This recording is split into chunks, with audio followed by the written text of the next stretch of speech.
case. So again, God has not just merely said, well, this is going to take place and then I'm going to act. No, again, sin is governed by our Creator. And again, this is uncomfortable. If you have a conversation with anybody, I would argue outside of the Reformed world, and again, not that the Reformed world is perfect or God's only church. I'm not saying that. But again, it's an uncomfortable reality because there's friction there. There's a little bit of conflict in our own minds. And again, that is okay. But what do we do with that?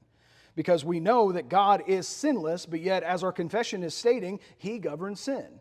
And again, where you're saying what the confession says, and you're just teaching a confession, a man-made document. Okay, again, the idea is God's sovereignty. If God is not sovereign over the actions of men, then He's not God. So again, just a little bit of logic. You don't have to go deep into this and do some deep theological study on this. It's just a mere quick thought experiment. And you can get to a point to where you say, okay, these things are true. God is sinless. He governs sin.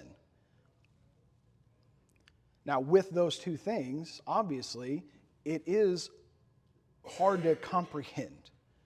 I'm not saying it's not. I'm not saying that that is some perfect theological thing that you should just understand completely and I'm better or the Reformed minds are better than everyone else because we perfectly understand it. That's not the point. I'm saying I do not perfectly understand this. But I know from Scripture that my God is sinless and not capable of sin. He does not produce sin. And I also know from Scripture that He is sovereign.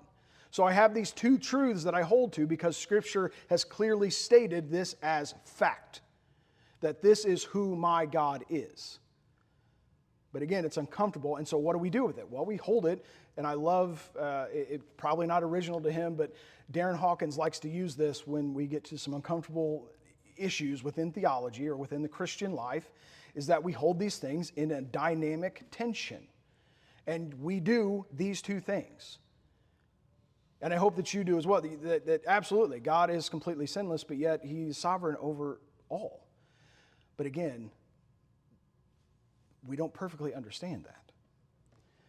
And the writers of the confession, I believe, in putting forth what they didn't clearly mark out exactly how this is to be. They're doing the same thing that we are doing now, that I'm doing now. I'm trying to explain and instruct, and they did it in such a way that they don't perfectly know.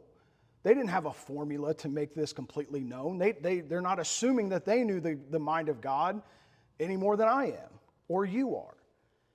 And I love how they worded it through a